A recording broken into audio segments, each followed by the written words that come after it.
for it. Ah, all right. I'm listening. All right. Oh, the faster thing, yeah.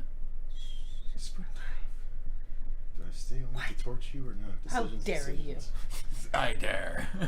You never miss an opportunity.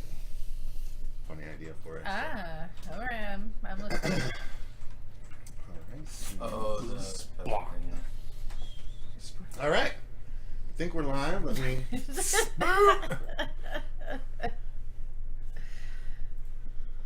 And we go here and we go here. Oh, guess what I did? What'd you do? What you do, dude? Everybody, shh! Look away for 1 second. There we go.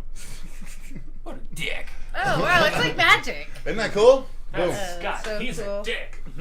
All right, so hey everyone, welcome to the horror show. I'm Cecil Laird. I'm Marshberger. Rob Wolfman.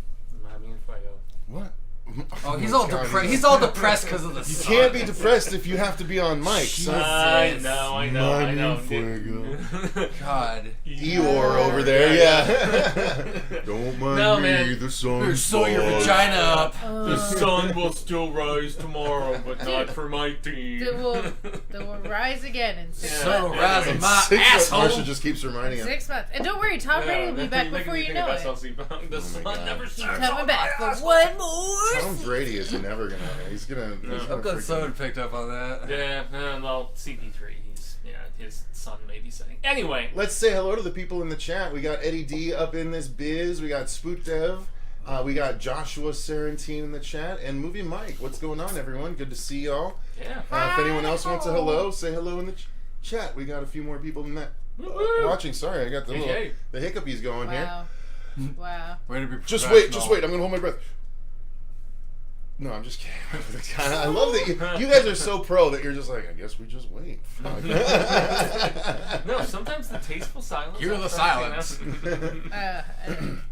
If it makes you feel any better for you, I'm a Bulls fan. We didn't even get through the first round. Oh, shit. Yeah, no, I was rooting for the Bulls this year, man. DeMar played badass for most of the season, and Zach LaVine. Anyway. Son's got a taste of the Luca special, says Eddie D. Yeah, and actually Mercer, the Bulls are his team, and so he was, he was upset about that as well. So it's tough. Both of the teams in the NBA Finals last year eliminated tonight. That's fun. So, Lou's reviews up in the chat. Yeah, Lou. I'm curious what Lou thought of Firestarter, even though that's not technically within this. But Lou's not local, right? No, he's up in Canada. Up in Canada, right? Yeah. Okay, yeah. So let's. I was thinking he might be good for that panel. Oh, he would have been great for it. Yeah, so. I mean, he was great for the virtual panel. Yeah, exactly. All right, so guys, we have a lot to talk about today. So much. We're just gonna go ahead and jump in. I'm gonna do it kind of alphabetically here, just because that's how I've arranged it. And so, should we preface just a little bit? So guys, we haven't done one of these since the end of January, unfortunately, and it was because a culmination of the channel getting taken over, and then also the fact that we were doing the Phoenix Film Festival and various other things. So this is going to be a sprinkling of like February, March, and April. Some of our better things that we have watched, and maybe one or two that we watched and want to warn you about. So yeah. So we're doing a bit of catch up here today, and let's just get into it. So let's do it. Cinemerdrum Cinemerdrum. I think that's it.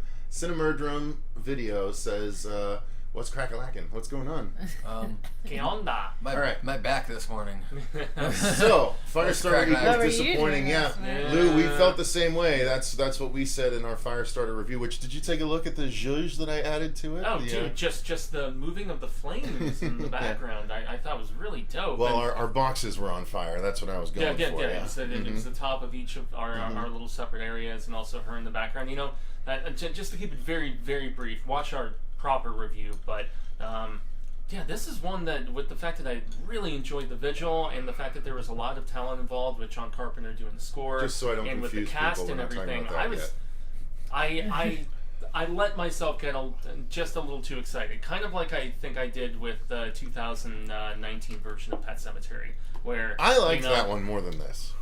I liked that one a little bit more, but it was still like trying to be so much darker and so much smaller in scale, I think, and not as bright and shunny and What was the other Puddle Deep movie that we watched recently? Because I felt like that was also Puddle Deep. we watched it, and I was like, Doctor Strange. Doctor Strange is the other one. I was the one who liked that. Puddle, yeah, but it was puddle like, deep. Yeah, I did like Doctor Strange. But there was no story other than protect America. Like that was the whole story. I mean, for me, the from last a visual, Doctor Strange? The newest one, Multiverse of Madness. The one that's in the it was a theater. Mother's Day story. It was like a mothering story. Oh, I thought from a visual standpoint it kicked so much ass. I want to go back and see it in 3D. You don't think because, so? Like, I I think mean, it could be if yes I like and no. took a ball I and thought rip it or was a great something. You know, Mother's it Day could be- yeah, but movie to watch. why would she not want Vision back after that whole series? Because she instead didn't of care just about him. She cared about as her opposed baby. to She find absolutely cared about him. That was the cornerstone of the show. So like finding him in a different universe as opposed to just the kids. Right, yeah, exactly. They didn't live Or another finding week. him in this universe because he exists. Yeah. Okay. Like, So, you know. so I want to throw it to Robert though because you watched the new Firestarter with Yes. Cecil the other day. Oh, yeah, we didn't get your thoughts. Yeah. Talk about it, Yeah, right? my computer was not acting accordingly, so I was not able to get on that review. No, I was pretty much semi going to be an echo off of what these guys even said off the review. It was a very shallow story. There really wasn't a whole lot to it. I did enjoy some of the acting for the most part. The girl who played Charlie, I liked her, but I didn't love her as the character. Honestly, I even said to Cecil as we're coming out, it was some of her facial expressions, as like she's screaming or she's like upset or something. I don't know. It just didn't jive well. She's going for more of like the tortured kind of, I don't know. Yeah, like but I think she adolescent compared to she Drew Barrymore. overplayed it a little bit. Yeah. But like I said, she wasn't terrible. She was so good in that American Horror You remember Story. you saying that? Yeah. She was, yeah. No, she was great in that. See, I never- As the violin playing little girl. Yeah. Okay. You can watch this right now too. It's on Peacock. Yeah. I don't have Peacock. You can sign Yes, up you for, do. You can sign up for it for free. Maybe I do have Peacock. Well, you have Pete's. Maybe I do. Well, hey, this is That's why I'm like a ... this is a family show. No, it's not. Yeah, I was You're about to right, say because fine. that does sound like movies that are out there floating around. Yeah, on the porn but no, sites. like Firestarter, it was fun for what it was. It wasn't a great movie, really. The story wasn't super deep. The score was Part you stayed awake for? I was awake, but I started nodding off a little bit. It's so slow in the It middle. was well. Plus, it was a long day. It was a long day. But the score, honestly, was the best part of this movie. Carpenter kicked ass with this. Yeah, it was a long day. This was the last thing we did in the day. The first thing we did that day was watch a different horror movie that we're going to do a fully separate review about, just so anyone that's curious about our thoughts on The Sadness, we are going to do a separate review of that. So that review will be coming soon, but we're not going to do that review in this roundup. So let's go ahead and move on to that first one we were going to do here. So let me get rid of Firestarter and go back. Now, Fuego, this is one that I think you did. Mm-hmm. This is called All the Moons. I think that's the right one, right? Yeah. Pull the right poster? Yeah, so this is a Shudder exclusive, and it's honestly the closest to Let the Right One In that I've seen in a slow burn, dramatic sort of vampire bit. And so there is I guess it's a monastery where they're like taking care of a bunch of like young kids who are all orphans, and it takes place at the end of the 1800s when there's a lot of stuff going on. I'm trying to remember, it's been a few months at this point since February, you know, it was either Italy or Spain. I think it was Spain. But so this little girl, she escapes the like explosions and all of the crazy fighting that's transpiring, and she's lying essentially like near to death unless she gets some serious medical attention. And this strange woman approaches her and is like, if you let me save you, I'll show you all the moons. She's a vampire.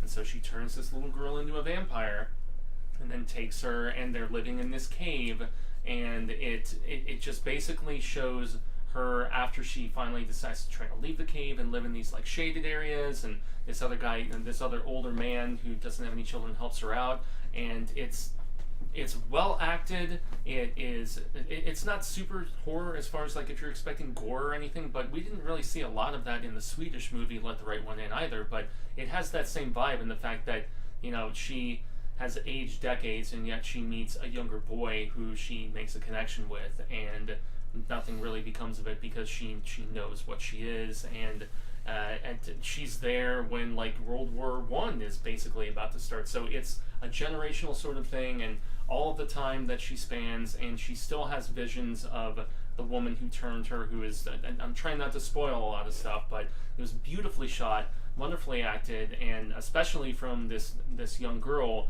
who, as you can see in the poster we have up there, she carries the film, and she's terrific in it.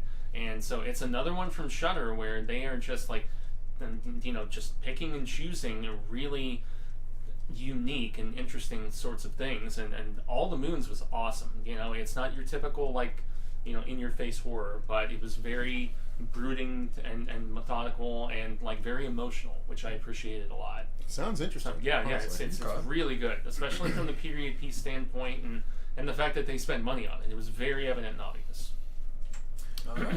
All right. Well, let's go ahead and move on to the next one, which is going to be another one that I think Fuego watched. Black Crab. This is one that I was. This is one that I was so excited about because of Numi, and I still did not get to see the one where she is in the witching role, because it hasn't been. It's exactly what happened with Hatching. Where it had this limited theatrical little window, and we don't know when it's going to show up on VOD, which is a bummer because both of those we were kind of intrigued about. But this is one where she has a missing child, and she's former military, and it's a Netflix film, and the absurdity of it is equivalent to like Batman and Robin, where there's like it's like such a dire situation that is just placed before you, but they're skating across ice because like having a vehicle to go across this ice in this post-apocalyptic situation, they would just crash and fall into the water. And so she is recruited and kind of manipulated to be part of this team that just ice skates across this large landscape to get to an area and fulfill this military mission. And it's lots of dialogue. It's not very action centric. She's good because she's great in everything. Major supporting characters that really strike a note, and not much interest in that regard. So yeah, big disappointment in this one for me, unfortunately, and doesn't even really build to a very cathartic conclusion either. So. Fair enough. Yeah. All right, the next one is another one that Fuego did. No, come on, I don't want to do all the talking. Oh, it's gonna happen. We're in alphabetical. Okay, well, can I ask? Did you guys watch any of the first season? I watched all the first season. A little bit. I never ended up finishing it. No, I liked the first season a lot, but it looked like when the second season started, it looked like it was a bunch of non-horror films. So I was like, I didn't care enough to go back and watch this yet. So you're the only one that watched it thus far. I might go to it eventually, but I figured let's just talk about it since it's fairly recent at least. Yeah. So, you have heavy hitters like Cannibal Holocaust, which a lot of people know. They were killing animals on set, and there's like scenes of rape there that the director really wanted to have in the film and made prevalent and nasty. I've seen bits and pieces of Cannibal Holocaust, but I don't think I've ever watched it like since becoming an adult. I've never seen in its entirety. Yeah, with killing the turtle and all that different stuff, and the fact that it kind of places itself as like a documentary, but it's obviously a scripted sort of situation. The director had to go in front of a court. He was in trial. They talk about it in the episode. Yeah, because they thought that he actually killed the actors, but it was part of their contract that they couldn't appear basically kind of like in public or like any other movies for X amount of time because of this. So he had to go. And they talk about that in the documentary. He had to go in front of the court, show them the special effects that he did, bring in the whole cast, be like, they're not dead. Validation. Movie magic. Yeah. And this is where I'm trying to. There was one episode beyond that one that was a foreign film that I had heard nothing about, and it's called Stalker. And it's a Russian movie that was made. It's science fiction during the Soviet era, and it was filmed in some of those areas where there was like radiation and stuff from all the different weapons testing, and a large chunk of the cast died after making this movie because they were in these areas of water where there was like spill off from these plants, and so all these actors and production people died. That was most fascinating, I think. They have another episode about the Wizard of Oz, and everybody's heard about the hanging of the midget and all. Excuse me, little person. That's the proper terminology, right? Got it. And then they have another one about like Rosemary's Baby, and that's also very well known because of the death of Sharon Tate and the connection with her husband Roman Polanski. So I'm not going to say it was as strong of a season as the first one where you had The Crow and where you had all of the revelations about the Omen, which I think the episode about the Omen and all the coincidences of the deaths of those people was the craziest of any of those. No, I disagree. The thing that stuck with me the most was the story about the dude that got the director that got that guy and the two kids killed by the helicopter crashing. Oh yeah, it was John Landis. John Landis, but I can't remember what movie that was. Twilight Zone movie. Yeah. Twilight Zone movie, right? Yeah. That was the most aggressive episode of season 1. Yeah, for sure. Because they showed the footage. And they showed the chopper. Yeah. No, they showed the chopper. Oh, that's right. The unreleased footage. Yeah, of it actually hitting and hear it. You could hear the chops up the man and two kids on the fucking on the shot. Yeah.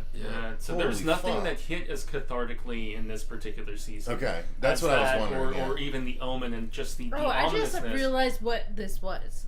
So the Cursed Films is about films. It's a documentary series where each episode focuses. I had no idea what you guys are talking Welcome about. to the party, Marcia. I should explain a little bit more.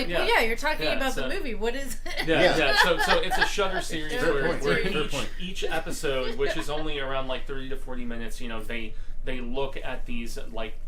I guess horror-centric, aside from Wizard of Oz, really, film projects where all kinds of bad stuff went down, and I thought you were talking. There was like another anthology series or something. Yeah. Like, okay, now this is interesting. Yeah, it talks about all the weird shit that happened on certain. Yeah, Shudder.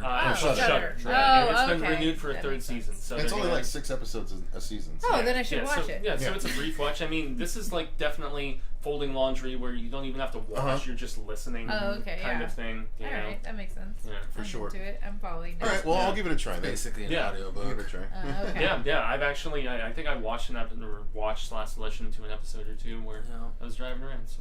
All right, so Lou asks how many cursed films can there be? Honestly, throughout film history, probably quite a few, but they would run out eventually. Yeah. I assume they've done Poltergeist. I think Poltergeist was in season 1. Season 1. Yeah. So just shout out, Next Life Universe says, what I miss. Hey, how's it going? Nightmare Files, hey. Pert Minded in the chat as well. Dr. Death just finished The Sadness on Shudder. Goddamn, what a depraved movie.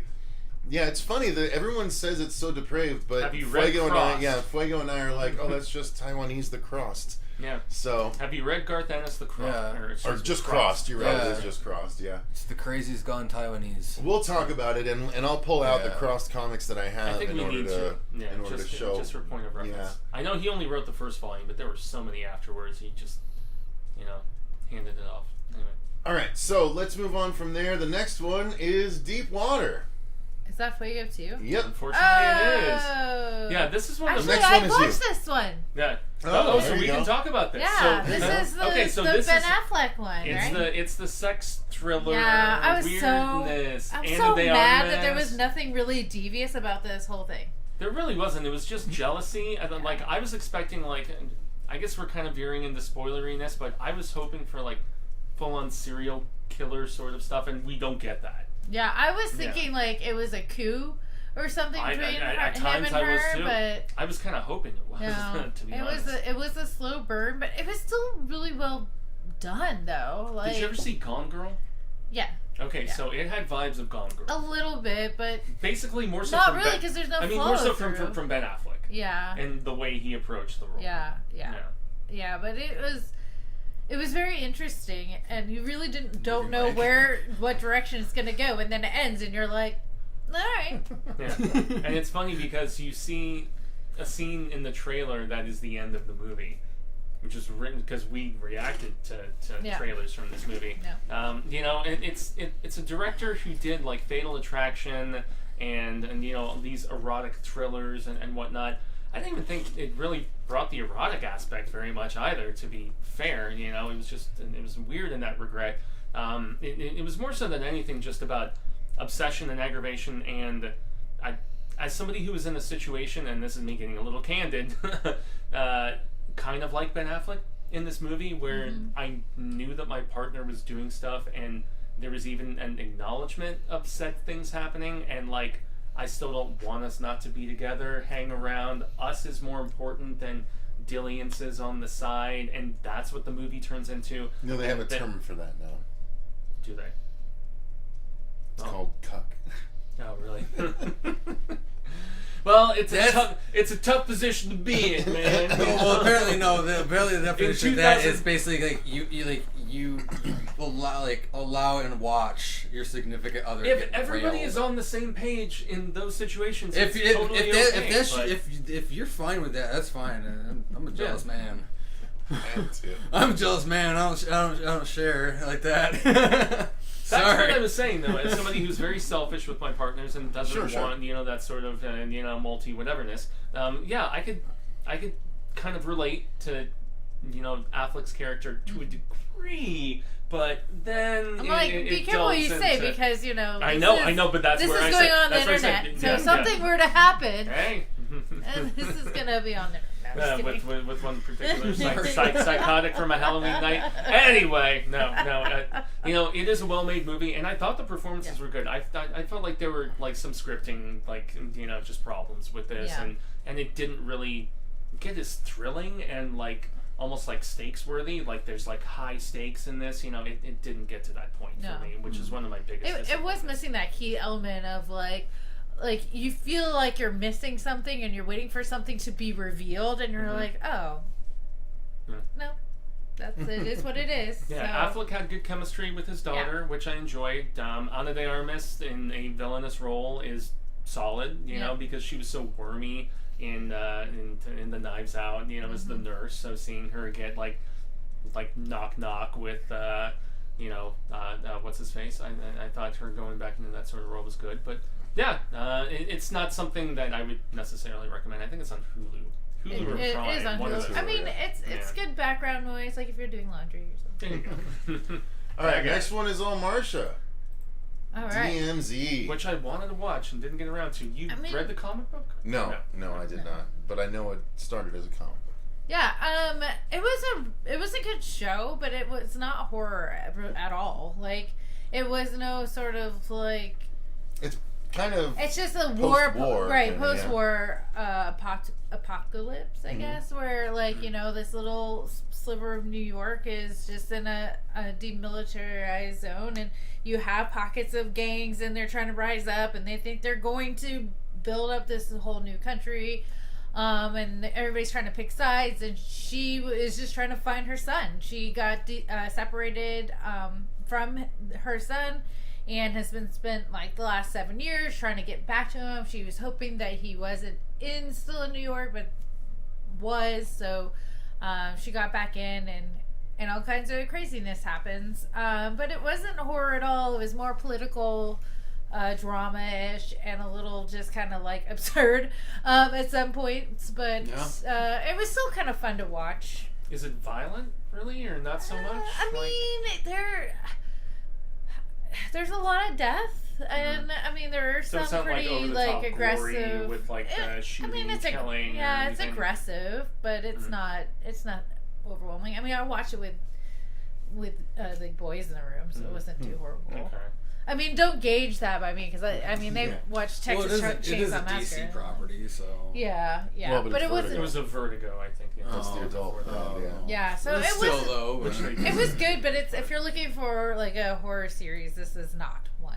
Yeah, fair enough. So like full on dystopian sci-fi drama. Not even sci-fi, just straight up. Really, not even just post-apocalyptic. Yeah. Yep. Just a breakdown of good old society. Like mild sci-fi. Just a breakdown of good old society. That's all it was.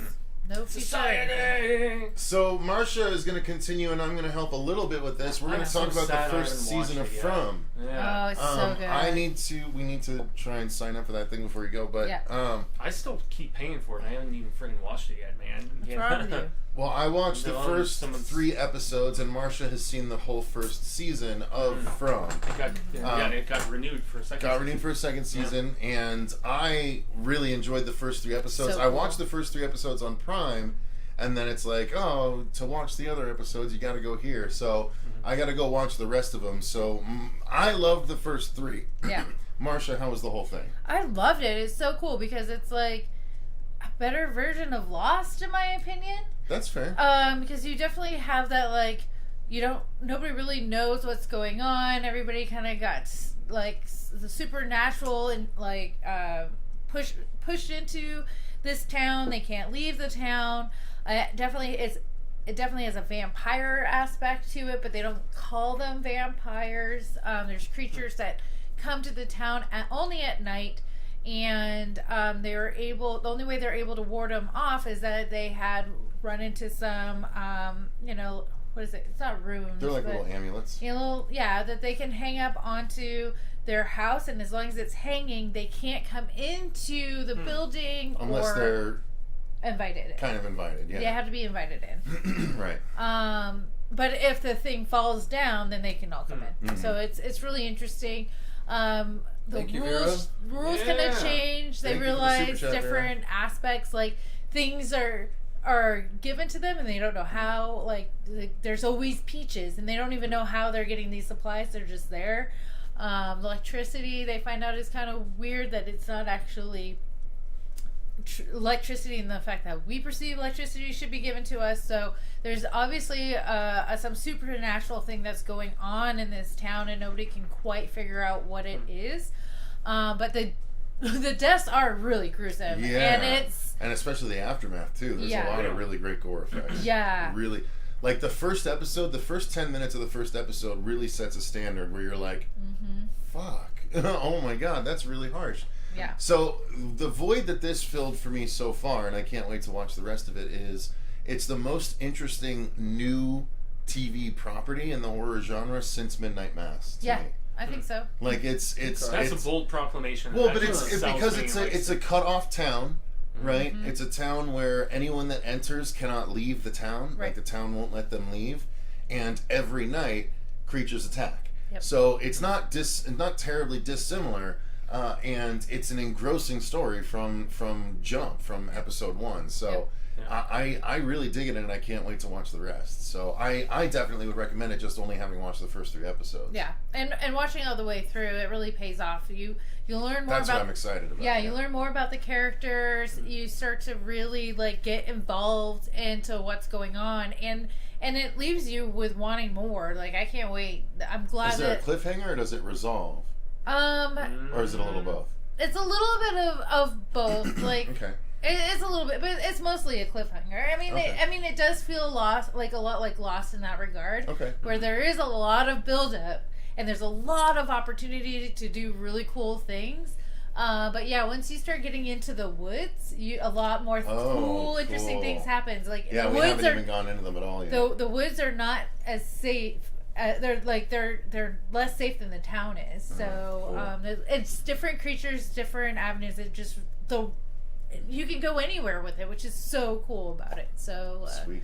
Yeah, the big thing about this show is that I thought the trailer looked dope, but then Stephen King tweeted about how awesome he thought this There's show a lot was, of Stephen King-esque in it. I got a lot of that's what I've Salem heard. Lot Yeah, in it. There is a lot of That's the Stephen biggest King, yeah, that's Yeah. the biggest comparison that I've heard. Is Yeah, like Salem Lot specifically. mixed with Lost put together, which is kind of interesting. I just got Vera's joke. Whoa! It's a lost joke. I like it. Yeah, Welcome he doesn't to the dark do side. that in What's this. going on? But yeah. Oh, he is Walt's father. He is. Shit, I didn't even put that together. Yes, I love this guy. I've been What? following this guy's career. Like, Oh my since god, you're right. Romeo and Juliet. Like, I love this guy. he was. It was It's him. in, Yeah. it's in the DiCaprio. Uh-huh. And Oz. He was in Oz. Claire Danes. Oh yeah, he was in Oz. That was Yep. a great show. Dude, this guy is amazing. I love this guy. Anything that he's in, I'm like, I'll watch it. 'Tis but a scratch. Brendan, horror fan, is here as well. Seems like I always get lucky and catch the live streams. Hey, we're glad you do, Brandon. Good to see you. Yes. All right, so let's move on to the next one. But yeah, I'm glad that I'm watching it too. It definitely does feel like a show that Marcia and I would watch and commiserate over for sure. Because there's not that many of those, because she likes the more realistic slasher stuff and true horror and stuff that I'm not usually into. But we do find common ground in this kind of show. Yeah. The next one is a Fuego jam. Yeah. So this is a witch movie that's also on Shudder, right? Mm-hmm. I think Stuckman reviewed this months ago. Yeah. And I do want to watch it. I just haven't gotten around to it yet. I'm going to watch it before my end of the year list. Oh, you have to, because this is one of my favorites of the entire year. Wow. This film is weird. Especially with the sheer fact that it like jumps around between like weird like psychedelic musical moments, and yet also with the at-home shelteredness of our particular character. So there is a teenager, and her mother has her living off the grid in this completely separated sort of area. She homeschools her. There is no real interaction aside from like riding into town occasionally and getting like supplies or whatever. And they play in a like rock punk band together, and they have a lot of awesome original songs that they play in the movie, which is really cool. You know, it's very like kind of gutter punk, which is dope. Watch this one. I do remember us doing the reaction to this. This movie kicks ass, and just how like as the daughter starts to interact with a few other people, because her mom's like, nope, you can't go around, you can't talk to anybody, and yet she's at that teenage age where she just wanders off when her mom's doing her own thing, and she makes a few friends, and she's very weird with them, and how weird? And she plays like I mean like sexually weird, and you know like she like awkward, and you know like trying to like but she plays drums and her mom plays bass, and like they both sing and they both it's a very musical movie, but it's also a very trippy movie. And as she is, sounds like a dream for you. Well, maybe, I guess. Well, I'm just saying, you like those. Yeah. I mean, the musical coming together with this sort of thing, but there's a lot of strange psychedelic bits where it's the manifestation of her powers starting to really rise through her, I guess, puberty, maturing, whatever you want to classify it as, and Shark Week. Yeah. Well, and I don't want to. She's blooming. No. It's nothing like that. But it's the fact that she's coming of age, and she is also at the point where she is ready to just stand up to her mother and be like, why can't I have friends? Why can't I interact with other people? Because you're a witch, bitch. Yeah, and it's because she is from a lineage of a lot of crazy shit, which is why they live remote in the first place. And it's visually awesome. It's in my favorites of the year so far. And I know that like builds like a hype sort of scenario, but yeah, it like the songs were even good, which I wasn't expecting. So yeah. All right. Well, let's move on to another one. Fuego, still you. Infinite Storm. Okay, this was another Numi Ripes one, right? This is Naomi Watts. Oh, Naomi Watts, right. Yeah. So this is. We did another trailer reaction for this one, and like I watched 2 of these Naomi Watts films in the span of a couple of months, where she is trying to rescue somebody. And so in this particular one, you know, she's like an avid hiker, and she's trying to, and as you can see very obviously from the poster, she discovers somebody, as you see in the trailer, that is like frozen practically, and she's trying to like rescue them to safety. But she did another film where it was a school shooting where her son was presumably somebody who was being held hostage in this sort of situation, and she is on a cell phone and she's trying to get back to them. And this is another one from February that I wanted to talk about, someone just kind of double down. But she's obviously doing these sort of films now where she's going to carry it all on her shoulders. I felt like both were pandemic films because there's like nobody in the movie aside from her and like a couple other people. And so it's very much her carrying the load, and she continues to prove, whether it was 16 Grams back in the day, Mulholland Drive, she's an excellent actress and she's good in this. It's just this was very much like the one where she's trying to find her son. It was ho hum, and I mean I saw it back in February, so it's been a minute, but it was in and out of theaters, and you can still VOD it right now, but it's like a premium VOD. It's $19.99. I wouldn't say $6.99 is something to scoff at, or if it shows up on Prime or Hulu or something. But it was just way too basic of a story and didn't offer the thrills for a theatrical release. I think her name being attached is what really put it in that placement. So, okay. Yeah. Huh.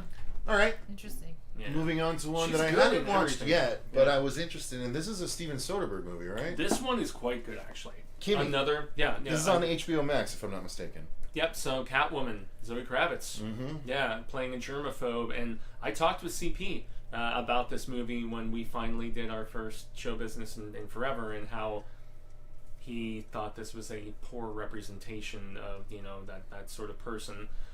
But she's great in it. She is somebody who lives up in Seattle, and she is a tech worker, and she has not left her house since the pandemic, and is still fearful even as it's whittling down and they're starting to open stuff back up again.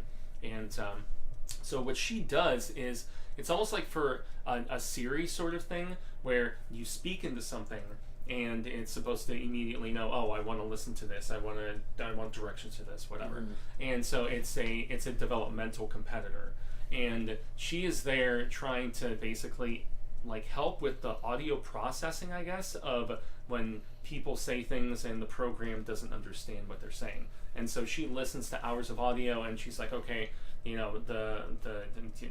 the program just misunderstood this person, and we're going to put that into reevaluation or whatever. And she comes across a bit of audio where it sounds like a woman is being raped, and she's not supposed to actually report this sort of thing, but she does, and she goes into a big investigative sort of situation. It's not super horror, but it veers into interesting, like very dark thriller, tech thriller sort of bits, and it's really about her trying to rise above her own fears and her own phobias, and trying to be like, okay, can I not tackle this situation myself just in my flat? Can I go and actually see people in person? And then as she starts to bring attention to this very prominent person who she heard the audio of, then it turns into something a lot darker and crazier. So Soder did a kick-ass job in it. It's short, it's like 90 minutes, so it's nothing that's very, very taxing on your time. And Zoe Kravitz kicks ass in this movie. She's so good, or at least I thought so. CP didn't, as much as I love Willie. But yeah, it's on HBO Max, streaming exclusively currently. Oh, okay. And it's really good, especially from a point of not just female empowerment and just understanding and just trying, and I'm obviously not of that gender, but her performance kicked ass, and anytime a man is talking about female empowerment and whatnot, but no, just the struggles and the interesting aspect of her trying to figure a lot of shit out that we have all endured in the last couple of years. I really enjoyed Kimi. I thought it was good, really good. It sounds like a modern day The Net. Very much so. Yeah, Sandra Bullock. Yeah, very much so. I still reference that movie all the time. I love that movie. Yeah. But yeah, that's what it sounds like. Is that? It was good, too. I'm intrigued about this movie. You would like this one, actually. Yeah, I think so. I want to watch it now. Yeah. Vera Morris says Kimi's production design was great for a contained movie. I love her apartment. And I think he filmed all of it on iPhones again, if I'm not mistaken, just like he did with the one where the girl was in the asylum unnecessarily. So, yeah. All right, let's move on to Moon Knight, which is something that Marcia and I can discuss. Yeah. I wish I could. So, I did watch this. I watch all things Marvel, of course. I was particularly excited about this, especially after the first full trailer, which was awesome. I mean, the story I know from the comics, it's about a man with multiple personalities who is recruited by an Egyptian god named Khonshu and made his avatar of justice. And how they were going to translate that, a lot of people were curious. It looked interesting in the trailer, and the first episode was really cool. And the reason I wanted to cover it here is because the first episode was definitely very horror in a lot of parts, especially, the third act of that first episode where, Stephen Grant, our lead character at first, is chased down by a Egyptian, jackal creature, and it's really cool. Fucking cool. Yeah. And then Moon Knight himself, the design is really awesome of the suit, which is, since it's based in Egyptian lore, they made the suit, like the comic has never really, well, I don't know if it has never, but they made the suit like mummy wraps in the show, and it makes so much more sense than just the straight white suit that they have in the comics. And then Mr. Knight, who is the Stephen Grant version of Moon Knight, who's just a dude in a white suit and a hood with a moon on the cover, or on the forehead rather. That was really cool production design too. Like, I just really enjoyed how the story was told. It was a bit slow at times. I didn't care much for the villain, like the Ethan Hawke character. I thought Ethan Hawke did a good job, but the character wasn't that interesting to me. So I thought that the show had a lot of really good things going for it, but it fell flat in a few parts as well. But overall, I was really happy that it existed, and I wish we were going to get more. This is the only season that they're saying we're going to get. But I'm hoping we'll see Moon Knight in future MCU movies. Oscar Isaac, though. I mean, he was phenomenal. Yeah. Marcia, your thoughts? It wasn't my favorite. You know, it felt boring in a lot of times, but there were moments, like you said, that were like, oh, okay, I'm paying attention now. This is cool. But there was a lot of too much slowness, like you said. Like there was a lot of talking and a lot of like, I feel like we've spent too much time trying to get to the point of an episode, and it just didn't move as fluidly as other properties have with Marvel. So I mean, it was great. It was I'm always down to watch another Marvel show when it comes on, but yeah, it wasn't as strong as the other materials. Did you like the hippo Egyptian god? I've seen the photos of it, so yeah, it looked interesting. But no, Oscar Isaac did great, especially considering he's playing dual roles that are literally talking to each other through a mirror, you know, a lot of times. So it's really, really cool. Well done. What is next Marvel? Is it Ms. Marvel or is it She-Hulk? Ms. Marvel is next. Yeah, Ms. Marvel is next, because we've already seen teasers for that, and She-Hulk is still filming, if I'm not mistaken. So, all right. Lou's Reviews says, great except for the final episode didn't stick the landing. Isaac was amazing. Yeah, that's fair. I mean, I thought it was okay. There was kind of an Egyptian kaiju battle in the background, so I kind of dug on that. But otherwise, it was a bit lackluster, unfortunately. But I still enjoyed the show overall just because I love the character so much. I was especially excited, though, even though I haven't watched any of it yet, because of, Benson and Moorhead doing a bunch of episodes. Yeah. So... I mean, could you even see any of their flavor? Not particularly. Not really. No, but I don't like their movies like you do. So. Oh no! I thought you liked The Endless, if I remember correctly. I don't even remember seeing it. If I did, that's fine. That's fine. So, no. I love those guys. I've seen all their films. Anyway. Wow. All right, so the next couple are Fuego again, and then Robert gets to jump in for one. I did No Exit. Oh, okay. Well, that's after this. We're not up to it yet. Way to ruin it. You're welcome. The next one is Night's End. Yeah, Night's End is another original that is on Shudder, obviously, currently. So this is one that you would have found some interest in because of the fact that it's about a recent divorcee who is trying. Not that. I was like, you know something I don't? No. But it's about married.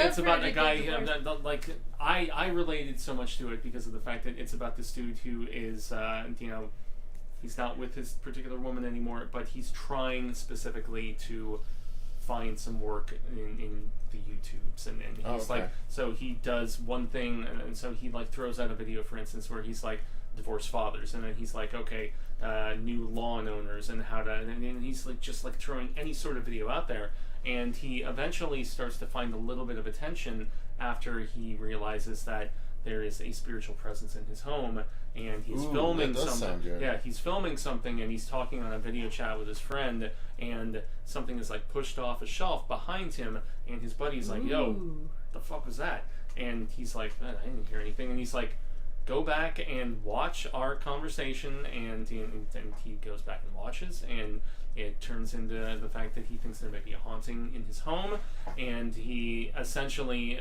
hooks up with a few other people who are. It's very much a pandemic movie because most of the people are all on screens and they're all talking to each other separately. Still, I like these movies. And so on. I do too, and this one was good, especially watch that. especially from a performance standpoint because he realizes there is potential there, and he's sad and frustrated about it. And Michael Shannon, of all people, is in the goddamn movie, really? dude. Wow. Yeah, I like him. He's the new. I love Michael Shannon, man. The Iceman. Oh, that's a good one. Oh, Bug, the movie that William Friedkin did. Forgot about that. With him and Ashley Judd. Yeah. Great fucking movie. But yeah, so that he's the new husband of his former wife, which is unfortunate. But they're all friendly with each other, and they're all into ghost hunting and those adventures and stuff. And the fact that he is in the midst of his own ghost adventure, and he's he connects with somebody who has a very prominent page that gets like millions of views, and it's just trying to figure out the history and also if there is some nefariousness from some of the experts that he has consulted. I'm not going to say it's great, but from a storytelling standpoint and from a lot of what we have done, I still remember our ghost hunt. It's interesting, and the lead is great. He is very believable, and his like mixing and his stress levels rising between his coffee and his Pepto-Bismol. He's like initially putting a splash in his coffee, and then it's like veering and whatnot. But yeah, it's good. It's one of the better ones from Shudder that I've seen. There's some crap from Shudder like The Seed, but then there is stuff like this that is really on a low budget level. I like it. Anything like paranormal. Yeah. So that sounds like it would be upper. Well, Marcia and I love the Paranormal Activities, Yeah. so yeah, that sounds not dissimilar from that too. Yeah. It had some Host vibes, with the fact that everybody's I loved video Host. calling each other. I need to rewatch Host. I only watched it. Host was good. Again, I've never cared for any of the Paranormal Activities. Yeah. What's wrong with you? All right, so next up, like let's how they do were presented. No Exit. Marcia and Fuego said that they have watched this one. Yeah, so please start this one out. It's really interesting. So you start with the main character. She's in rehab and finds out that her mom is in the hospital. So she breaks out and makes her way, and unfortunately hit a big storm, and where she got stuck in this, whatever it's called, it's a rest stop. It's a rest stop. Yeah. Oh, okay.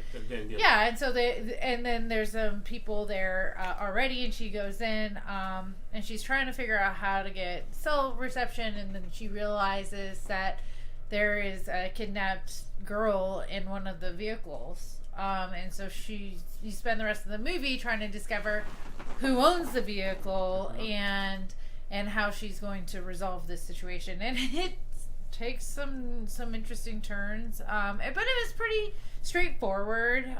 Nothing too shocking. A little gory, but not too crazy. It was, a heroine story, so that's kind of funny because it's heroin. But, No, I've always been like, man, that's like the worst word for a female hero. Like, seriously. I mean, harrowing. Herring. Heroin. It's still pronounced the same, Yeah. Same. Yeah. But it was good. I mean, it was a thriller. It wasn't it's super not hardcore horror. No, Yeah. it's definitely a thriller. Yeah, but it was the whole whodunit aspect Yeah. that I think I appreciated the most about this, because of the fact that she's this recovering drug addict, and there's that initial scene where she's sitting in the circle and you can tell she's resentful, she's raged, and she's angry. She's not necessarily on the boat of wanting to do that, and there's that other girl who's even worse than her, who's like, she's like, I've relapsed so many times, Yeah. like, I don't even give a shit. So it laid some interesting groundwork for her like pathos and everything, and then when she finds herself broken down, and that guy gives her a pass even though she's in a stolen vehicle, Right. remember? Yeah. So and That's right. It was stolen. yeah, and then just a small cast with the Allstate guy. The Allstate guy was in it. He was great. Yeah, he was great, and his wife was good. Yeah, and he's good, man. Yeah, and his wife, who I've seen in a ton of things, who I can't recall, and there's a couple younger white dudes who you're like, they seem skeevy, but are they the ones, or could it be somebody else? And Right. so it was very Hitchcock in that regard, which I really appreciated. It really just heavily emphasized the mystery aspect, and it does give you some twists and turns, and I thought there was going to be a connection with certain characters, and there was, which was interesting, without spoiling anything. So I mean, it's the epitome of solid low budget horror, because you had solid writing and you had really good acting, and it wasn't too long. It was like 85, 90 minutes. It was good in that regard. I just wish it held on to the mystery a little bit longer than it did. Yeah, it did reveal and go all explosion-y kind of. But even then, it's still, the movie moved, right? So there was no lull moments. You just watched it through, so it was pretty good. It was pretty fast. Yeah. I enjoyed this one a lot, which is why I had it on the list a few months ago, because I thought it was really good. Cool. All right. Let's move on to the thing that Robert can touch on. Yeah, Robert Yay, Untitled. Robert! So, Raised by Wolves Season 2. Yeah, it's one of the few. So I actually really liked this. I had a lot more fun with this season than I did Season 1. Especially just because of the world building that they're bringing with all this, and especially with the characters and just the planet that they're on. They're building up a pretty rich lore for backstory wise for stuff that they can do, especially with at the ending of Season 1, how we had that serpent creature and everything that was birthed out of Mother. We kind of have basically get a story with that. But then again, going back to the branching out of the lore, that serpent creature is just a starting point on what they're wanting to do with all this. But anyways, going back to at least with characters, say like with Mother and Father, I really liked Father a lot more in this season. He got a little bit more to do. It's that whole the AI learns kind of via of emotions.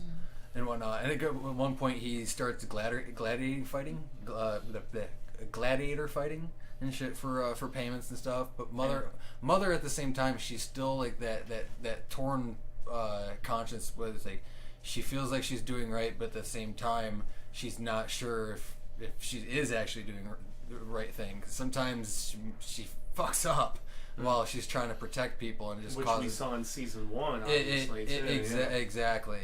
And we do get introduced to a new AI, which is leading into something good. I think it's going to be pretty crazy for Season 3. You haven't watched this at all yet, have you? I watched like the first couple episodes of the first season and determined it was not for me. No? Okay. It's too slow. So how about the invaders that we got to know? I mean, dude from Vikings. So with him, his character does kind of get an arc towards the end of the season. He's still pretty much the bad guy in this. Because it was him and his wife. I'm trying to remember if his wife survived the first season. Yes, her and the kid and everything like that. But as at the end of the Season 1, it was revealed that they're not actually his parents. Yeah. And everything. So they took on those. Exactly. Yeah, without being super spoiler. Yeah. But yeah, he's off with Mother and them doing their thing, and that's kind of the crap thing with this is a lot of the detail. It's spoiler stuff for it. It is kind of a slow burn on this season occasionally. Oh, it wasn't the first season. Exactly, so but there's a lot more action in this than there was in Season 1, and there's a lot richer of a story, and especially with the characters that we're getting introduced to. I was just curious if Ridley came back to direct any episodes. I'm not sure. That's what I'm taking a quick peek at. Ernest Dickerson of all people, man, he directed Demon Knight. He directed, he directed the first episode of this new season, and the second one. But no, we just have Ridley on for episode one. For the producing and for the EP and stuff. Okay. So. Yeah, he's definitely. You can tell he has his hand in the actual writing process of it. Yeah. It is a very Ridley Scott alien kind of creature show. Okay. Yeah, more so on the Prometheus status, at least in the first season, since I can't speak for the second season, but... I would definitely, dude, check out Season 2. Oh, I'm definitely I think you're going to like it more than Season 1. I can guarantee that. Yeah, it was Servant and Raised by Wolves, their new seasons that I had yet to get to, unfortunately. Yeah, so... Alright, so the next one is one that I can speak on. So this is the first half of the second season of Resident Alien. I didn't realize it was only the first half until... after the 8th episode aired. They were like, more episodes are coming this summer. I didn't even know you would watch the first season because I haven't got to the second season yet. Oh yeah, no, I've watched it all with Donna. We actually like this show. I love this show. There's horror aspects to it, but it's not a horror show. It's basically Alan Tudyk plays a alien that crashes to Earth and takes over the form of a local doctor in a small town. And has to try and act like a human because his mission is to set up Earth for destruction by his race. But as he's here, he starts to grow a friendship with the other people in the town, and because simultaneously he's trying to look for this bomb that he lost during the crash, and that was going to be the destruction of the planet Earth and all that fun stuff. But Alan Tudyk is a really great. I mean, he's the one who makes it, man. He is so funny with his line delivery, and I mean, from the first season is all that I can attest to. But goddamn, dude, and just his chemistry with his coworker or the bartender, and and it's the bartender. This is why he's not in Doom Patrol. Mm-hmm. He left from Doom Patrol and went to this. Oh, okay. No, that's right. That's why basically his character. Because he wanted to be the star, which I think makes sense. He's great. He is deserving. Well, and Nathan Fillion has a funny cameo in the second season too. Well, yeah. In the second season. Yeah, they're both from Firefly. Yeah, Captain Malcolm Reynolds and Wash. So what is this on? No, I'm thinking of the movie. I watch it on my YouTube Serenity, TV. yeah. Oh, okay. Makes me sad. So it's on regular TV. I don't know what network, but I watch it on the YouTube. Sci-fi. Yeah, it's on Sci-Fi. Sci-Fi, yeah. Oh, okay. It's on Sci-Fi, and I believe it streams on Peacock. I don't know. Maybe, I don't know. All right, so great show. It's great show. Confirmed for funny. a third season too. Yeah, and it's worth your time. So moving on from Resident Alien, Slapface, another Shudder one. Yeah. Yeah, and another one that. And am I the only one to check this one out? Yeah, Movie Mike. What I'm getting from this stream is I really need to get on Shudder. Yeah, this is mostly Shudder, pretty much. Shudder talk. Yeah. Yep. Yeah, this seriously, is you also, Fuego. Yeah. So the biggest thing is that Shudder was initially their own thing, and then they were acquired by AMC, who I believe is owned by Viacom, and I don't know. There's some Sure. big. Yeah, but they're like a big conglomerate thing, and I'm actually probably going to cancel my Shudder subscription because I bought the AMC Plus annual subscription, and all the Shudder stuff since they own Shudder is on there. So I get all the Walking Dead stuff early. I get an AMC Plus exclusives, and all the Shudder shit is there too. So I don't know if that's something you guys are going to look into because I've been so happy about supporting Shudder, but now they're obviously owned by something bigger. But Slapface was one that kind of reversed the bully situation a little bit, and so the kid that you see in the poster there. He's being basically raised by his older brother. Parents are not around, and this was the creature one, wasn't it? This is the creature one. Yeah. And so, and yet he's being bullied by these older girls, one of which he has a crush on, and so they're like going out in the woods and playing, and yet these two twins especially are like beating him up and messing with him, and they dare him to go into this home where there is like this alleged sort of nasty legend of a spiritual, almost witchly presence, if I remember correctly, because this is another February one. Wasn't it called? Wasn't the entity called Slapface? Yes. Okay. Yeah. I just wanted to confirm that. Yeah. Because I know we did. I know we did the trailer and everything for this. Yeah, and so, it just deals with the interpersonal aspects of him and his stuff with his brother, because they have a game that they often play where they are slapping each other's faces, and it's almost like a bloody knuckles sort of thing, which I used to play in the younger days Quarters. as a kid. Whack. Whack. Yeah, but it really does explore bullying of this kid from these older girls that he has crushes on, and they try to get him to go into these haunted places, and then he interacts with this nasty spiritual force that knocks off at least one of them, without getting into any nasty specifics. And yet the performance from our young lead kid is really, really good. You can tell he's like nerdy and wormy and just sad and like seeking approval and everything. And that's not in a bad way. I can relate very much to that, from my adolescent days of grade school, especially, where I got picked on a lot. And so it doesn't really hit the landing the way that I was hoping that it would, but the look of said, it's not quite a creature, it's more like an elevated, witch hooded sort of thing. When we saw it in the trailers, without revealing too much, but the detachment with his older brother becomes much more apparent as he finds a girl that he meets at a bar, and he has less of that, and she moves in with them, and the younger brother doesn't really have that connection with the dude who had stepped in to raise him. So it's not great, but it's definitely from taking a reverse aspect of bullying, because you all too often think it's gender specific or it's age specific or whatever. And it was good. It was another one from Shudder. we're not here promoting Shudder, everybody, but there is so much good shit. like a sponsor. So much good shit. Yeah. Obviously, I've seen Stuckman and some of those other guys get it. So yeah. Slapface is solid, but it's not something that's gonna like change the game. So to speak. Dr. Death says Travis Fimmel, Raised by Wolves and Vikings, produces a great violent western on AMC Plus called That Dirty Black Bag. I highly recommend. So, something to keep in mind. Okay. Suspicion season 1. This is also Fuego. I watched that. No. This nice. is Marcia. This was nice. Yeah. This was where I put the wrong show down, and Marcia proceeded to watch it because it was Severance. It was Severance. In which I Severance, started the one with to Adam watch. Scott. And I started to watch that one. Yeah, that was I put the wrong show down. And then I was like, oh well, I'll just go ahead. Like I watched the first episode, and then I was like, oh well, he put Suspicion, so I watched that. This is actually a straight up thriller whodunit, but it was really fun and worthy to watch. Actually, it was really. I watched it in one night because Kate Winslet? Yes. Yeah, it looks like it. Yeah. Titanic? I don't remember. Maybe like French Girl? It looks like Kate Winslet. Maybe not.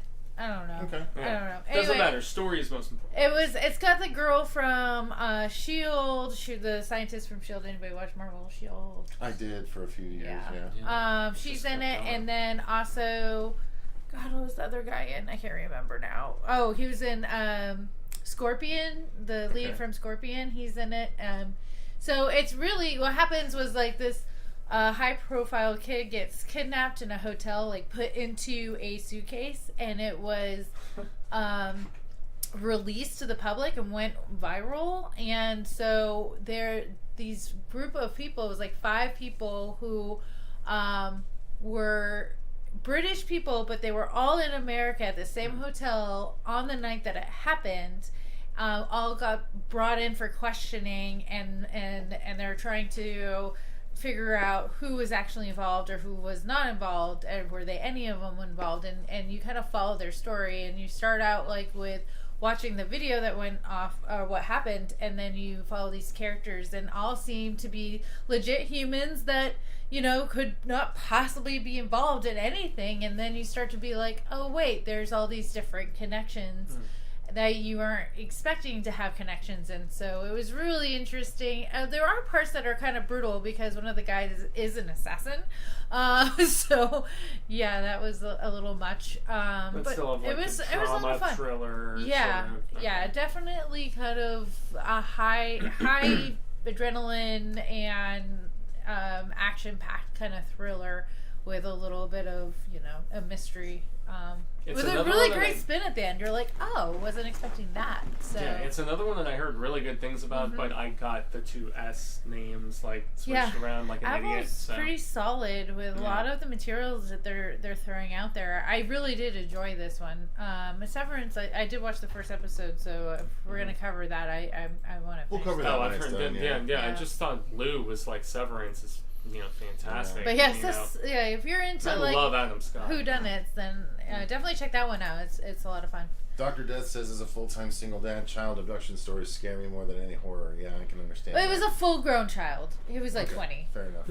So once they hit 20, it's fine. Yeah, I won't care anymore. Yeah, I was about to say, how old was the girl? If you can't defend yourself by 20, good riddance. Yeah. So the girl in Taken was like teenager, or I don't know.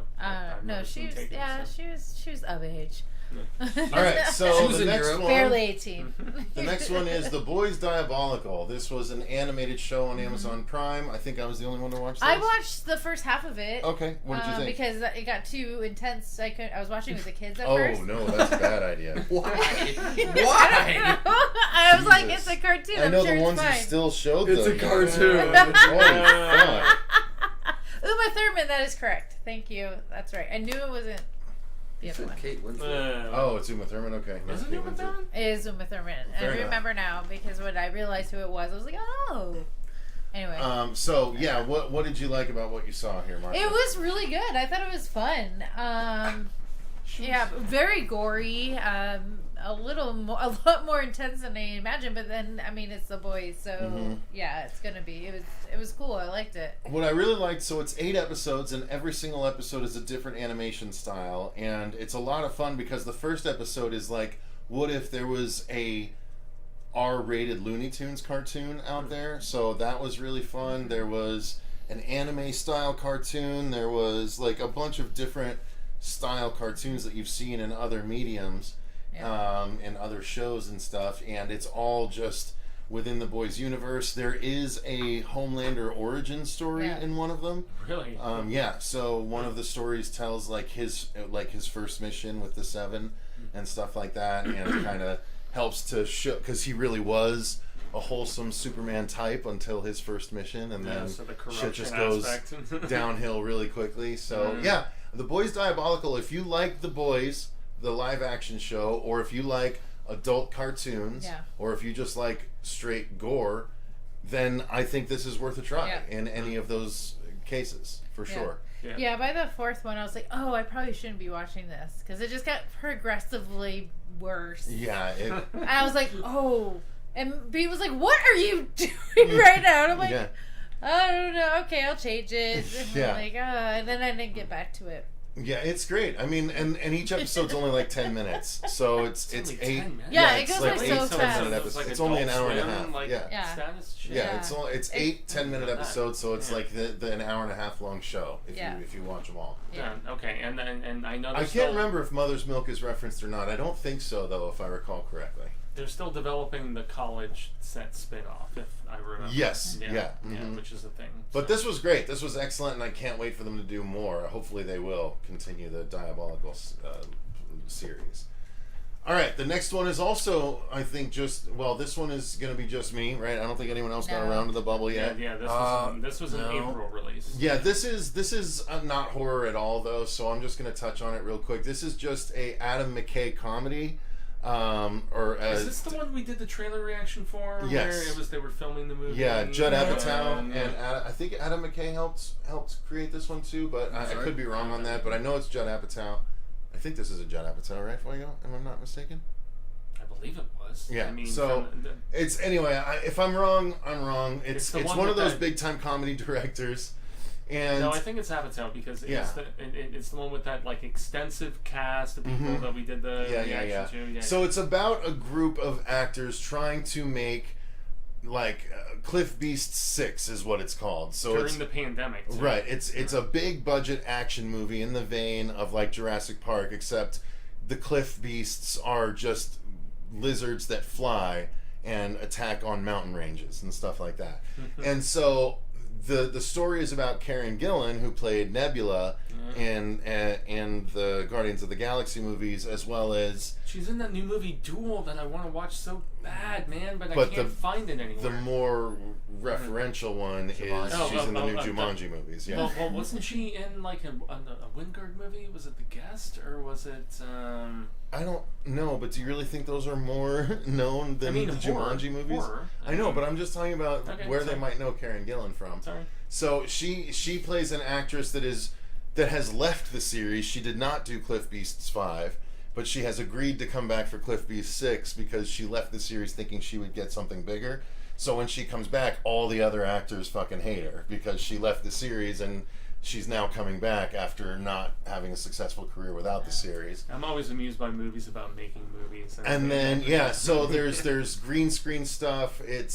But the big crux of the story is they all arrive on set. Everyone's supposed to be cleared from the disease, right? It's not. I don't think it's expressly called COVID, but someone gets exposed immediately, so they immediately have to go into a 2-week quarantine before even filming anything. Then they film for like a few days, and then someone gets sick, and so they have to go back into quarantine again. So it just is a real uneven movie, and it felt like a movie more for people in Hollywood than us watching it. That's what it felt like to me. It's like more so inside baseball, as they like to say. And the horror bits are like they do. So what they'll do is they'll start a scene off where it looks like a scene from the Cliff Beast movie where the actors are running and you see the beasts around them and stuff, and then it'll cut to the green screen aspect, and like no one's in actual danger, they're all on wires and stuff like that. So the horror is few and far between here, but you know, I guess it's worth watching if that sounds funny to you. I just didn't think it was a very funny movie, unfortunately. Man, Well, that's a bummer. Yeah, I still really wanted to watch it, and I kind of forgotten about it, unfortunately. It's, I mean, and you're not hearing about it for a reason, right? Yeah, and that's why I'm not being reminded. It's not holding on at all. So the next couple, I think, are Fuego again. No. But I think we're getting a little long in the tooth here, and we've still got a number more. So Fuego, if you want to try and speed it along a little bit, feel free. The bunker game is next. Yeah. Okay, so this is one that I am so very glad that I did not read a synopsis. I just remembered that it was on the list of like, hey, what's releasing in Shudder in this particular month, and I tossed it on there because the synopsis gives away the biggest little twist of this movie, which I don't know if I should or not. Well, but if you're happy you didn't know about it. Yeah, if you're happy you didn't know about it, I would say no. So you have a bunch of people in the 1950s in a alternate reality where Germany won World War II and where the United States dropped nukes eventually on Germany in the mid-50s. And there's people that, because the whole world has been decimated and they're living in these bunkers. That's the premise of this movie. And things, and they're living their best lives down there, you know, with food and drink and music and all this different stuff. And then there is kind of a dissension amongst the ranks and some disagreements, and there's obviously like kind of like love affair aspects and whatnot, but there's a key hint as to, you know, what is actually going on down there and why they're down there with all of those, you know, events. That is one of the biggest things. They spoil it in the synopsis of this movie, and I feel like it was one of the dumbest things that Shudder did, was by like spoiling one of the biggest twists of this movie and one of the most things that made it the most intriguing for me, because the back half kills and what's going on in this underground bunker, I mean, it's big, it's vast. It's not like small, like, you know, 12 Cloverfield Lane or anything like that. It's a big ass bunker, like underground military bunker, and the acting is good, and you've got a nice, you know, variety of Americans and British people and Germans and stuff, but you know, kills were boring, motivation then became relatively boring. There's also a residual spiritual essence that is dwelling in this, you know, underground bunker that they're chilling in. So this is something that had really interesting original ideas, and once the revelation about what was really transpiring started to happen, it lost me completely, and I was just like, damn, Shudder, I can see why you acquired this one, because it starts really strong and then it just peters away. So That's bumper. All right. Damn. Next one is The Changed, starring Tony Todd.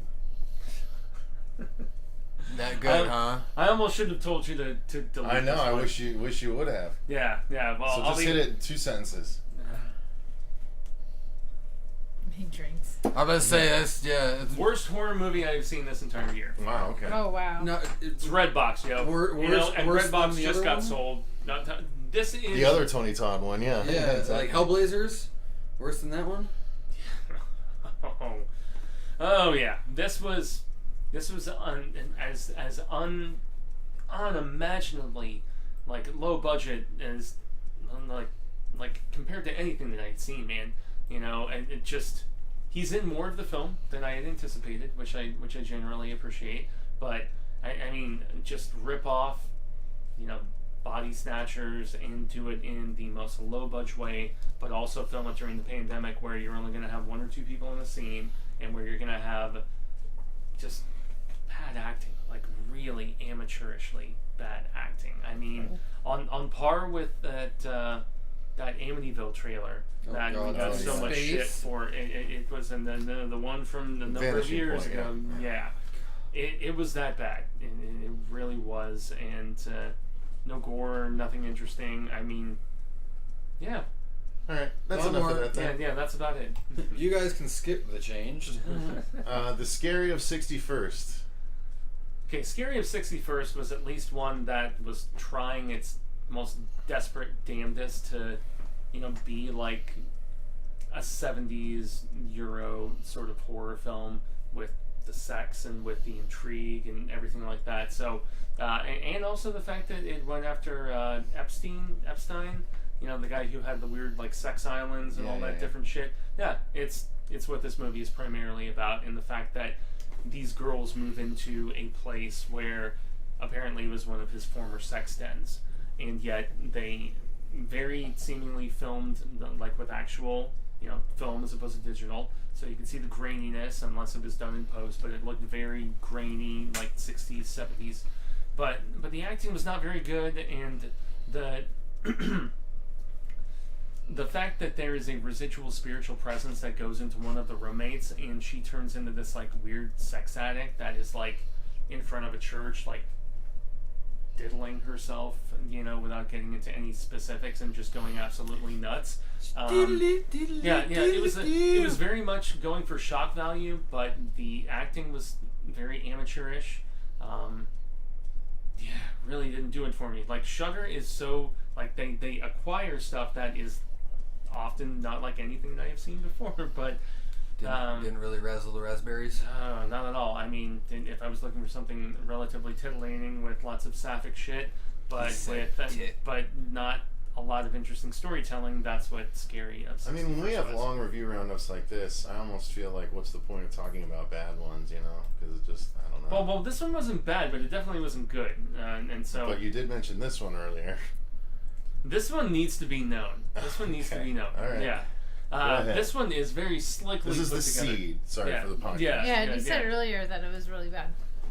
This one borrows so much from everything, but yet with like the most hollow, like bitchy of actresses that you will encounter. So there is a very rich girl named Heather, and she brings her two friends. One who is of like the gothy, nerdy, works at a pet shop, and then the other one is like an aspiring Instagram influencer model of sorts. And so they go to this property, and they're hanging out, and they're supposed to have this fun weekend of drinking, and it's an insanely just extravagant place. And what ends up happening is they get faded, and there's a meteor shower that goes down, and the meteor shower that goes down is apparently these weird alien little monster things that they look like armadillos initially, and they start to unravel, and they have sentient mind control, and it, without spoiling stuff, veers into everything from Eraserhead with the design of the creature to Society with weird sex slime orgies sort of stuff going on, to a third act that really goes for it and is disgusting. This one was at least a little more ambitious and interesting despite all of the borrowing that it did. I will give them that. And our girl in the poster plays the most like awful Paris Hilton-esque like bitch face very convincingly and very well, but it's a cringy movie, but at least compared to the previous one, the Scary of 61st or whatever, this one, at least from a visual standpoint, felt like it was more interestingly conceived, but that's the thing, Shudder just cranks, dude. They just crank stuff out. They have a new movie just about every Friday, from what I understand, and so I hope there's something next that you guys can talk about. Nope. You have the rest. Yeah, the last three are all you. So the weekend away. Man. We can call it if we need to, man. It's all right. I mean, just go quick. Couple sentences. Okay, Weekend Away. This is one about a girl who was partying overseas in Europe, and there was some stuff that goes down with a friend, and she was basically trying to find out after that, just taking psychedelics at a bar and going out and partying and getting down and whatever. She's trying to find out what happened with her friend, and then dealing as a foreigner with law enforcement and trying to figure things out. It's boring, it's slow. Acting isn't bad, but it's just these trite tales, and I all too often find that you just end up with the stuff that is acquired with these streaming services that I'm not doubting that there isn't like heart in the creationary process, but there's so much being released currently and being acquired that it just didn't didn't really bring much to it, man. It didn't, unfortunately. The next one is a theatrical release called Umma. Okay, this is one that I can actually comment on pretty significantly because of the fact that... as opposed to all the other ones you've been talking about. Would you prefer I didn't? I mean, no, I just find that distinction funny. Now this one I can talk about. Unlike all the others I could talk about. That's why I hate being the one who watches this. I know. Well, look, we all have busy lives. We do what we can do. So. I know, and so do I, though. Well, yeah. That's fine. I just don't have a family, you know, and you I guys get it. We commend you. I mean, we commend you for it's cool. For dude, I gotta be able to have fun where I can when I don't have anything to say. So. I know, and that's where I just hate being the only one having something to say. It stinks, and that's on. Well, we only got 2 left, so here we go. Yeah. Okay. Umma. So this is one about a. Thanks for the stream, Fuego and Fuego support staff. Mike's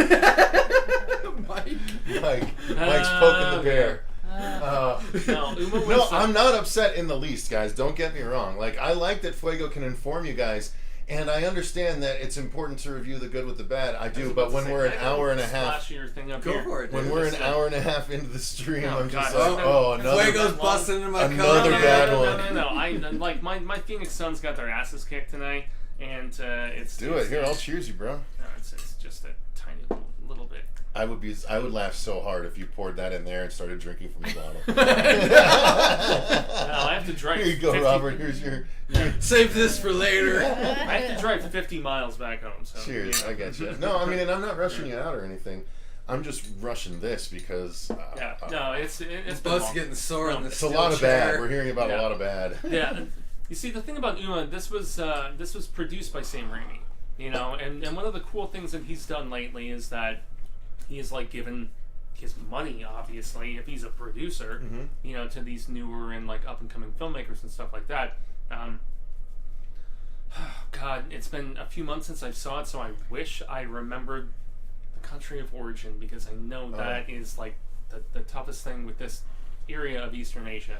But so anyway, you have a woman who was, as a child, which you know we see there in the poster, she was abused by her mother, and she decided to flee to America. And as she grew up and had a child of her own, and then there's no father in play for that. They're living out in California and they're raising bees, and so they're making honey and they're selling their like bougie honey and stuff. But her mother finally dies, and her uncle shows up and is like, yo, your mom wanted you to have this suitcase of stuff. It's some of her favorite things, and she wants you to pay respect and whatever. And after she opens this package, that's where the residual presence of her mother starts to haunt them, and she is still to this day, based on some of the abuse that she had, scared of lightning, scared of electricity. So she lives in a home where they only use like a gas stove and they use candles and all this stuff. And her daughter is like, why can't I be normal? Like, why do I have to be homeschooled? Why do I have to be in this weird situation? And so she's thinking about going to college after all this homeschooling. And so all of the acting is tremendous. The biggest issue with this film is that it's very darkly shot. The scares are very by the numbers, and I appreciate greatly, anytime somebody from a different area of the world or from a different culture is trying to, just express themselves. But it really, despite the awesome, Far Eastern, cultural sort of approach, it just didn't bring enough, unique to, the table in comparison with a lot of K-horror and J-horror and stuff that we've seen. And so for that reason, while it's not bad, it's not great. And it's something that I would recommend if anybody's inclined and it pops up on a streaming service, because this was a theatrical only when it was initially released, and I used my A-list to go check it out, and I was underwhelmed, and so that was a little bit of a bummer. But once again, it's PG-13 horror. Don't expect anything like the sadness, craziness of that regard. It's slow, brooding, plotting. Best aspect was the mother-daughter dynamic and how they approach that. So she's a great actress. I do enjoy her for the things I have seen her in. Windfall. next and last one is Windfall. Fuego, this one's all you again. Damn, this is one that I am forgetting like just about completely. All right. Then Jesse Plemons, I know that much. and is that Who that? Was this a March or a February watch? it God almost damn, looked I like know Ryan it's- Gosling for a I second? It does look does like look Ryan right. I know it was a Netflix. God, I Oh, this it's was Jason. Is it? I think Jason this was another Segel, one is where this they it? were. Oh, it is Jason Segel, yeah. I think Okay. this was another one. We where saw they it. were- We did the oh, trailer that's reaction for it. right. Yeah. Yes. Sorry. Sure, no, go for it. Okay, so No, this you're is out of the time, one- sorry. Okay, so this is the one where the little home invasion situation goes down, and Plemons, if I remember his name correctly, the dude who was in Call of the Dog, and I believe he's either with or married to goodness, whatever her name is from Mary Jane from those early. Sorry, I'm just like distracted. No, we're losing ratings. Anyway. Yeah, I mean, you're not supposed to be looking at what I'm doing. Yeah, you're like. It's not Natalie Portman, is it? No, it's not No. Natalie Portman. You're It's sort of the like- you're it's like the girl who editing, played Mary like, Jane in the what's first going few on? Getting Spider-Man things ready. films. And, Kristen Dunst. Kristen Dunst. Oh, yeah. there you yeah, go. Yeah, exactly. How did you get Kristen Dunst? Yeah, I was out going to of say it? Marie Well, he did say Antoinette. Mary Jane. Yeah.